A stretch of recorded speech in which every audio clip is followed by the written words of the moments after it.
Welcome. How's everyone doing? We're here on Dr. James McConnell's Business Network. We're glad to have you guys here with us on the road in Cedar Hill, Texas. We're at the beautiful offices here at MBC Global Enterprises. We're looking forward to a beautiful jam-packed show for you guys. We can't wait. My co-host, Carol Harper Cole and Miss Brittany Wise. How are you guys doing today? Fabulous, Dr. James. Oh man, we have something special for the audience, for the viewers and the listeners. So obviously we're starting with astronomy a little bit. That's one of my things that I like to talk about, astronomy. And this is part 2 of the life and death of a star. And we were talking about the sun. So Miss Brittany, you have anything to say about the life and death of a star and how our sun lives and dies? You just had to put me on the spot, didn't you? That's okay though. Like, yeah, I did a little bit of research this time with the help of Dr. James. I found that all of our elements come from dead stars, and I thought that was pretty interesting. So what's your take on that, Dr. James? Oh man, that is awesome. So as far as the elements in our bodies, the death of the massive stars, by the time they get to that part, they're bursting out a ton of elements, from lead to iron to oxygen to carbon to everything that's in our bodies. So keep that in mind. Before the earth was even here, it was created by the same explosion. So the elements end up being on the earth, and those elements somehow are able to be inside of our bodies, right? So and that's a topic that I will dig deeper in as we go for the future. So back to the sun. So we kind of talked about the life and death of our sun. Well, last week I talked about when it burned helium, when it burned hydrogen to helium. Most of the sun's life, our sun's life, and we talked about how the sun is a 10 billion year sun. So we're in year 4 billion 25, and right now it's still burning hydrogen into helium. But we're going to get to a point, and keep in mind our sun is in an ongoing battle with gravity. Gravity is trying to crush the star. Okay. But the nuclear fusion that keeping the sun the same size and keeping it stable is going against gravity. So the key here is after another 5 billion years or so, what's going to happen is our fuel will finally go out. And when it go out, gravity will start to win. Gravity will start trying to crush the sun. What will happen is the sun will try to overcome it. By now, instead of burning just hydrogen to helium and oxygen, it will start trying to convert helium to carbon. For that to happen, the sun has to get even hotter. So the degrees that it is right now, it will go up to at least 50 million more degrees so it can convert that helium into carbon. But for that to happen, the sun has to get a lot bigger than it is. It will turn into something called a red giant. So that's the stage that we're going to stop at right now. The sun turning into a red giant. And next week will be part 3. I hope you guys enjoyed that side of it. Hope you guys like that part of it. Let's move on with the show. All right. So, Dr. James, tell us about the topic of business uniforms. Okay, so I think having a business uniform is very important. Obviously, we all can wear what we like, something nice, all that kind of good stuff. But it's good to have a logo. You know, a logo, so people can know who you are, i.e. here is one of my logos right there, if everyone can see. So it's kind of okay to have a business logo. And I think that we should have a business logo to sometimes change up, whether it's a polo shirt and you got it on your left chest, or whether it's a jacket, or whether it's both, or whether you have it on your dress and it's above your left chest. Either way, I think having a business uniform is very important. What do you think, Ms. Carol? Oh, I love it. I have my logo too, and I can't wait till MBC do my logo for me. Awesome. MBC Awesome. Global, yes. What about you, Miss Brittany? Well, I also have a logo. Logo is great for branding. It's just like as soon as you hear AT&T, something image pops up in your head. So as soon as you hear McDonald's, an image pops up in your head. So that's the power of branding, which goes beyond just having the logo, but your brand says who you are and what you want to portray. Because a Lexus versus a Toyota creates a different image in your head. So that's the power of branding. So how important are they? Well, I think it's very important. I think it's the most important thing. That is my take on it. I think it's the most important thing. It goes along with everything that you deem as important for your business. Having a business uniform is equally as important as everything else. Absolutely, and I agree with that because when they see that logo, they will recognize your logo, MBC. They will recognize that, or when they see Brittany and my logo, they will absolutely brand your business, as Brittany said. So, what type of logos do you put on your shirt?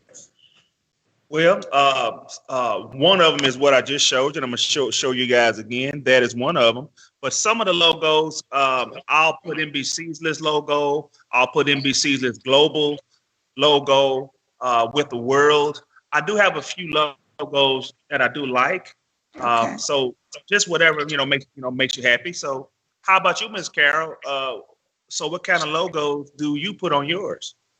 Well, I have a logo that I made myself, but my website guy, he designed my website, my logo with a pink circle with my Carol Publishing Company, which is CPC in the circle, and it's on my Facebook page. And absolutely, it looks nice. It's a pink logo with CPC on it. What about you, Miss Brittany? Well, as far as logos go, I try to think about what kind of image I'm trying to portray with my company. Um, if you think about a Bentley does very little advertising.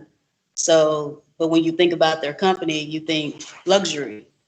So, as far as the logos that I pick, I try to portray whatever business it is. So, my dance business, the logo is a little more hype and bold and active, but my consulting business is a little more sleek and concrete to share the different image, if you will, of what I'm trying to portray.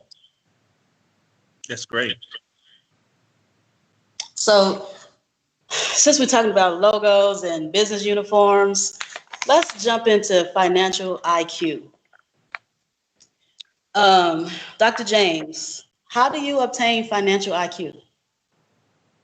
Okay, so obtaining financial IQ. So there's a lot of different ways here how to obtain financial IQ, but obviously reading on this topic, there are great books. Robert Kiyosaki has one book that I really like. I've listened to the audio book and it gives you a great idea of how to obtain it. So obtaining financial IQ is very important as it pertains to understanding money, customers, and how they work simultaneously. Right. So what are the three brains we have? Okay, so there's three types of brains as far as that we need to understand, right? There's the analytical information brain. There's a part of us that's always trying to gather information analytically to be able to make a decision, right? Then the second brain would be the emotional brain. Now that part of our brain makes us jump without thinking sometimes. So if you can understand, most people have the emotional part and which one drives that person, right? Then there's the third brain, which there's the primal part of our brain, the instinct, so to speak. And what I mean by the instinct is when you sneeze, why do you think you sneeze? You do it from a reaction that's going on at a subatomic level. So the key here is that if you can understand what's driving your customer, if your customer is the kind of person that's gathering information a lot, then you'll understand that's what's driving them, and you need to give them information. If they're an emotional buyer, which I'm sure that you understand, sometimes when you went to the store, you're looking at a purse that you like, and sometimes you're thinking about, oh man, this will look good on me, or the jeans, ooh, and you look in the mirror and you're thinking about how good you look. That emotion makes you buy it. And then the primal part of it is, again, the instinct that you have, even for survival, things people need to do to survive, and you have to understand what's driving a person. So what's you guys take on financial IQ and those three parts of your brain? Give me an idea as far as the analytical person, or the think, and the thinker, the emotional person, the primal person. Give us your take on it. Well, one thing that I learned when I was doing my research about the emotional part is called the limbic, LIMBIC, emotional brain, and it manages the emotions that you have inside. That's just one point. Okay. And I can go on all day about this. I'm trying to gather up something quick and simple to say as far as financial IQ and how the three brains work together. Sometimes the way we see ourselves is how we present to the world, and that, sometimes the making the large purchases is an emotional reaction, and a lot of companies will dictate your emotions to get you to make impulse buys, and it can go really deep, but I won't go too deep. Not yet. Okay. And before you go to this next question, I forgot to tell you guys, I know this is on our last topic, but I wanted to tell you the colors that I like for the uniform. And so I do like orange, I like gold, and I like red and blue. I like orange, gold, red, and blue. Those are the colors that I use with my logo and my uniform. So I just wanted to go back and say that, because I did want to tell you guys about that, and I truly forgot about telling you guys that and our viewers. But those are my colors, so I just wanted to throw that back out there. Okay, Miss Brittany. Okay, so you still on financial IQ and the three brains. How would you apply it as it pertains to customers, and how can we get more customers based on the three brains? Okay, so when you're talking to your customer, and no matter what you're trying to do or trying to sell, it's all about what they want, and understand where they're coming from. So dealing with a person, like we have a partner, her name is Miss Carla. Miss Carla is an analytically information-driven person. So like her, you would need to give her all the information and give it to her in a way that she can digest it, and then she'll move forward. She's not typically, I'm sure she still moves around on emotion some, but the driving force of information is what drives her. So on the other hand, when you're dealing with a person that's emotional and that's talking about, let's say if you're trying to sell them a dance class, and let's say someone is talking about, oh man, I'm gonna look good, I like to go out to the clubs, I like to dance and this and that. And when they're talking like that, then all you have to do is tell them about how this dance class is going to enhance their dance, and how they're going to look when they're going to the clubs, or when they're going to blah blah blah, kind of whatever they're doing. So that's a couple of ways to be able to apply it to a customer. Right, gotcha. Okay, how about you, Miss Carol? How would you apply it? Well, actually, I'm glad you asked, Dr. James. Like you was talking about the energy drive, Brittany one was talking about, you get your customers really curious about, something that they really want to buy, and you drive their energy toward what you're trying to sell. All right. How about you, Miss Brittany? Any more advice on that topic? As far as driving customers to purchase your items, I think it just starts with listening. And when you listen to what they tell you, you can kind of navigate. To be honest, the listener is the one controlling the conversation. So if you ask the right questions and get them to talk more, you can pretty much give them whatever they're in need of, and they won't even notice it. So that's usually how I just go like that. How sweet it is. Uh-huh. It is. So we're going to move on to our next topic, and this topic is going to be health and wellness. And we're going to talk to Brittany about this topic. Tell us about this topic, Miss Brittany. Thank you, Dr. James. So, I was actually going to touch on the balance of health and wellness. So it falls right in line with the financial IQ and the 3 brains. So a lot of times we tend to focus on health and wellness as eating right and exercising. But I'm here to tell you there's a mental health that's far more powerful than diet and exercise alone. Because there are a lot of people who eat all the right things and work out there 30 minutes, an hour, or however long they work out every day, and they're hiding depression behind a smile, which is just as unhealthy. Because if you think about it, whatever's going on internally will show up externally. So having a good, healthy mind and a good mental and spiritual space is just as powerful as, having a healthy body as far as you're eating right and exercising and you're giving the right nutrition, your body the right nutrition. I just want to stress how powerful it is to be stress-free, to have a level of peace in your mind and in your heart and in your spirit. That goes far beyond eating right and exercising. Now, don't get me wrong. That's a health. That's something that you want to focus on too, as far as health goes. But having that balance of a strong spiritual connection with, God, universe, divine energy, whatever source energy, whatever y'all call it. I call them God. That's my Holy Spirit. Okay. When you have that spiritual connection and you have the emotional stability, as well as you put the right foods in your body and you drink your plenty of water and you exercise and you're moving, all of those things play a part. So if we think the body is a balance mechanism, if anything is out of whack, everything is out of whack. Okay, that's, I don't want to get too deep into all the different diseases, but if you think break the word disease down, dis-ease.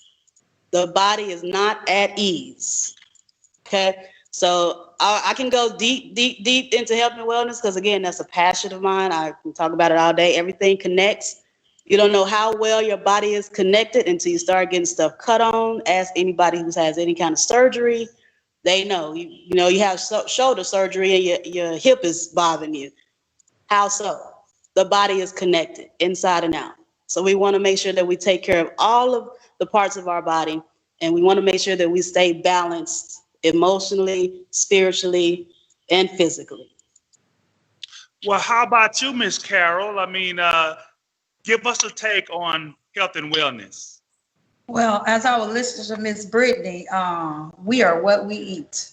Absolutely. So if you're putting a lot of junk in there, your body is going to be, like she said, disease. I'm piggybacking off of her. Your body will start to break down and will also give you warning signs. Just like you're thinking something is wrong with your leg, it might be something that's interfering with your stomach or your heart. Mm-hmm. So basically, I'm going to leave with that note. You are what you eat. What about you, Dr. James? Well, health and wellness is very important. I think the other day I actually found myself playing a teenager in some basketball. And I've noticed how, because of my surgery that I had maybe 4 years ago, I hadn't played that kind of competition in a while. And I was extremely winded when I was done. And so I told myself, you know what, I have to get back to playing a little bit more and getting back, because I don't recall getting winded like that. So being healthy it's something that you got to do and you got to maintain. And on top of just the exercise part of it, if you have medicine that you got to take, don't try to be like, I don't want to take it. Some people are very, hard-headed as pertains to taking their medicine. That medicine sometimes keep you healthy. So on that topic, what our next topic that we're going to talk about next, we're going to talk about progression. We're going to talk about that topic next.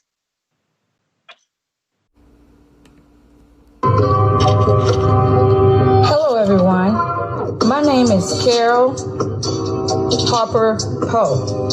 I'm a publisher, editor, and writer of Carol's Publishing Company.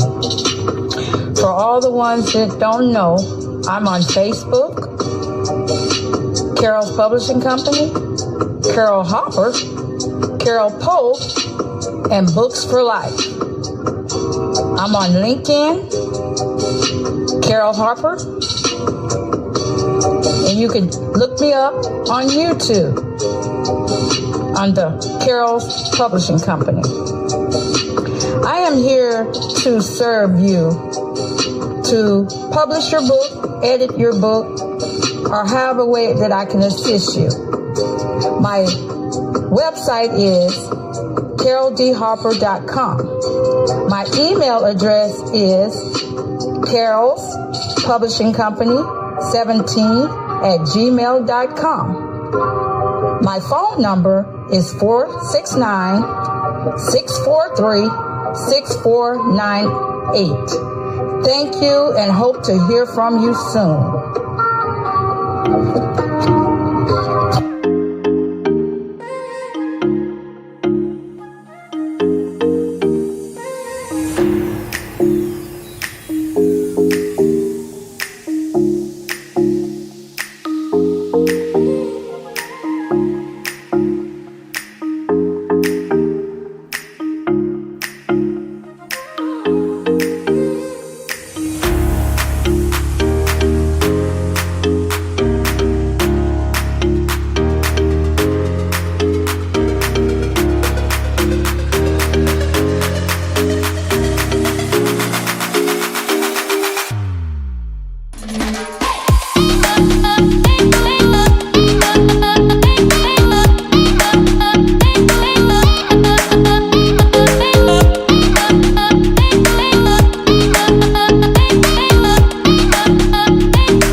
am Dr. James, host of Dr. James McConnell's The Small Business Network, broadcasting live each week on Saturday at 1 p.m. from Fishbowl Radio Network studios at Globe Life Park in Arlington, Texas. Log on to hear us talk about and feature small businesses and the life of a small business, the struggles, the triumphs, the daily operation, the grind of starting and running a small business. So be sure to log on each week on Saturday at 1 p.m. to catch Dr. James McConnell's The Small Business Network. Let's jump in.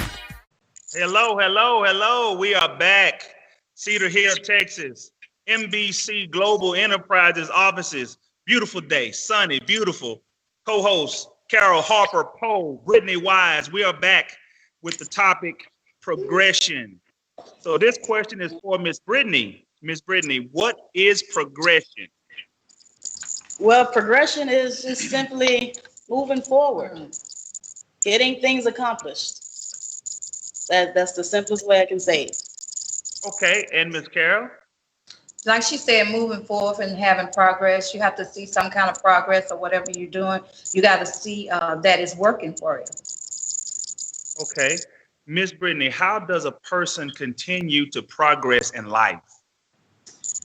Well, I would recommend you continue to write new goals. You have good, attainable, what we call SMART goals, which is specific, measurable, attainable, realistic, and timely goals. That's the SMART, SMART. So when you continue to have goals through life and you accomplish those goals, that's how you continue to progress. And one day you'll look up and you'll say, wow, I done came a long way.